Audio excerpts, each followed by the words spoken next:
Hi there. Well, I'm on a Roman site which has been done very heavily over the years, and it's lovely to be out. It's the early September and I've found so much pottery. It is absolutely extraordinary. I'll show you some really big rims of greyware and smaller pots. It is all over the place. In fact, I was having really as much fun just collecting pottery. I mean, look at the size of that. As I said, it's been done so heavily, there's really nothing really left here. There's the odd bit. I found 2 small bronze Roman coins in about 2 hours. And then it just goes to show down here, out of nowhere, it's always the case. A field is never truly done. And I'm so pleased I started this channel up so that I could record things like this without having to beef it up and make it an entire video. We could just look at one really good find that can just make that day.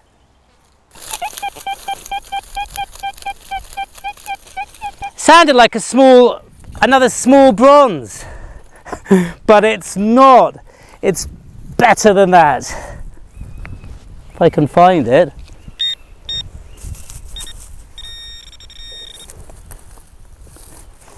It's a little Denarius. I don't know who it is, but like most denarii, it's in such good condition. We'll soon find out. Sounds sweet now, doesn't it? Let me turn this off now. Just as I said, collecting all that pottery, I mean, it's all over the place, was sort of enough because the sun's out and I'm having a nice time. But my God, just something. Well, it looks to be a little bit clipped. There is some writing on it and a brilliant reverse. Yeah, it is a bit clipped, but we should still find out. That shouldn't be a problem. Gosh, that'll do me.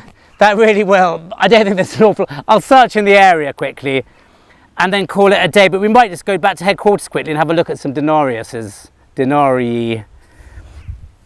Well, that was a complete turn up for the books. Again, on a very Roman site, been detected heavily for decades.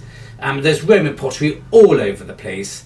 Lovely to see all that. But it does go to show that there's still stuff there. If you can be bothered to spend, a few hours finding that one thing. I mean, it's pretty time consuming and it's quite laborious trailing over sites like that. But it's really worth it if you're still finding little silver Roman coins. Even from the field, you could see, well, I could tell that it was one of the bearded lot.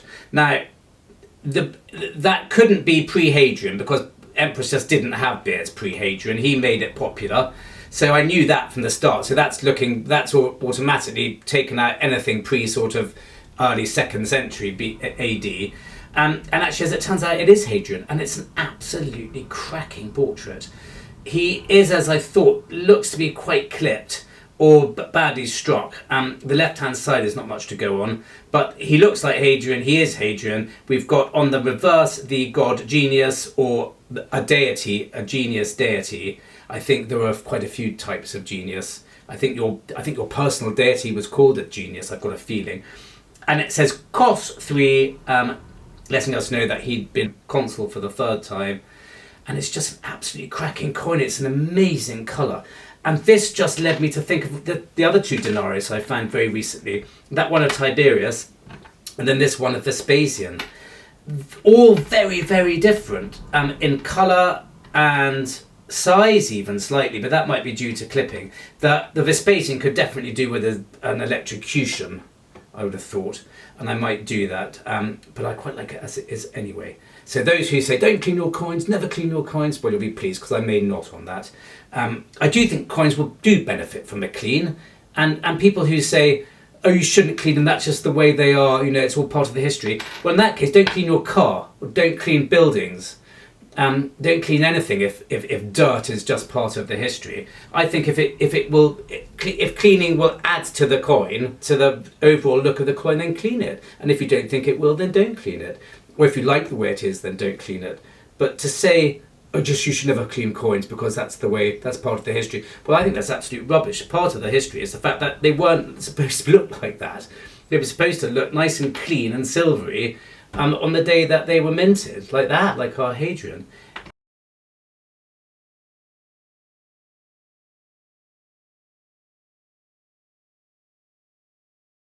But very quickly, this also leads me to, on this channel, I'm going to do 2 more videos on my 5 best Roman coins. I've done 5 best coins, I've done 5 best artifacts. I've been fortunate enough to have found loads of Roman coins over the years.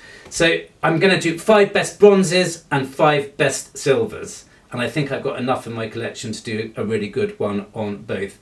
Let me know which one you want to see first. Probably do the bronze ones first and the silver ones later. Anyway, thank you very much for watching that short little nugget of metal detecting, and see you next time.